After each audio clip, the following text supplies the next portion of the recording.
So most people who lived through the Game Boy Advance days, when that platform was the in thing, knows about Tetris Worlds. Either they played it or they've seen it. A handheld version of the same game that graced the PS2, Xbox, and GameCube consoles at the time. We looked at that game ages ago, but basically beyond the theme of alien worlds and animated cubes, this was your stock version of Tetris and one of the earliest entries to start following the ever-evolving but still universally followed Tetris guidelines that all subsequent Tetris entries had to follow to be a Tetris game, unless you wanted to do the bootleg version and follow your own thing, which those games exist if you can find them.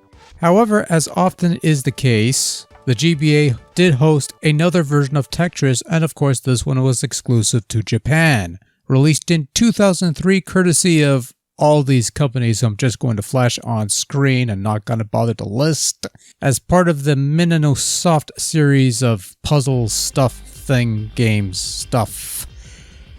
This is the simplistically straightforwardly titled Tetris Advance, a game whose immediate highlight is its awful sound effects, particularly the one sound that plays when you perform a hard drop.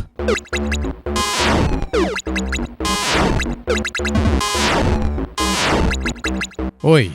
Now, that sounds horrendous. Fortunately, there's a volume sliding gimmick on my Game Boy Advance, or in my case, playing this on the Game Boy Player, a mute button on my TV remote that kills the sound so I could play the game in silence, which I don't mind because the music in Tetris Advance isn't all that great either. Somewhat lacking in the musical variety. There's a number of musical themes tied to various modes of play, but that's about the extent of it. None of the familiar themes that are usually associated with Tetris, at least as far as I could tell.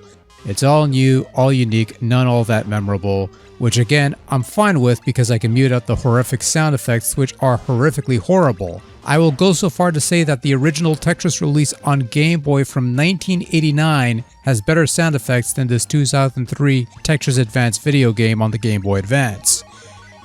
Okay, I'm being a bit unfair there. Tetris on Game Boy has better sound effects than most Tetris games released these days, but I digress.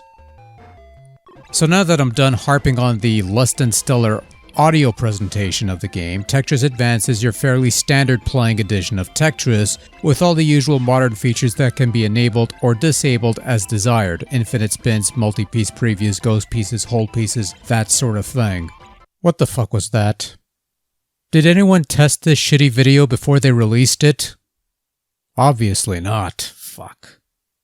And in terms of the actual gameplay portion of the package, well, it plays like Tetris, which is the bare minimum you'd expect out of a Tetris game, but it's pretty standard fare for a Tetris release in the early 2000s. It follows the established rules and parameters of the time, it controls well enough, it's functional, and again, you have some options to disable some of the additional bits to try and make it as classic of an experience as possible, though not quite, but whatever. There's a couple of modes of play here, nothing weird or offbeat to be found, just your standard stuff. The usual endless mode where you play until you top out, a 2-minute time attack mode, a challenge mode with a list of challenges for you to accomplish, play a game with only T-blocks, try spinning a piece as long as possible, that sort of thing. There's a couple multiplayer modes played via game link functionality, which is something you could do if you can do that. Fairly typical Tetris fare, a fairly no-frills package overall, which isn't anything out of the ordinary, it's business as usual, not much to say in that regard. We already touched on the audio aspect of Tetris Advance, the less than memorable wallpaper music and the awful sound effects, but on the visual front, the game bears a somewhat simplistic format. Playfield being nice and clean, multicolored block segments, multi-piece preview on the side that you could toggle to just one if you want to keep it old school, and some minor amusing animations in the corner that will sometimes distract you from the main game.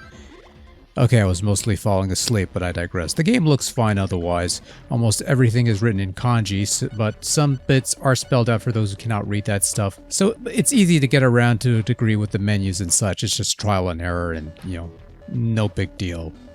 Overall, Tetris Advance is a perfectly adequate version of Tetris for your Game Boy Advance. I'll go so far to say that, admittedly, I probably enjoyed this one more than the Tetris Worlds game that we did get around these parts, and I've heard some people say they prefer this version as well, despite the atrocious sound effects, of course. That having been said, if you've never played this version, you're not really missing out on anything that you can't get anywhere else Tetris-wise, especially nowadays when there's a billion different versions of the bloody thing. But for what it's worth, Tetris Advance is another quality Tetris outing on the go, and that's all you could really ask for from a Tetris game on a Game Boy unit.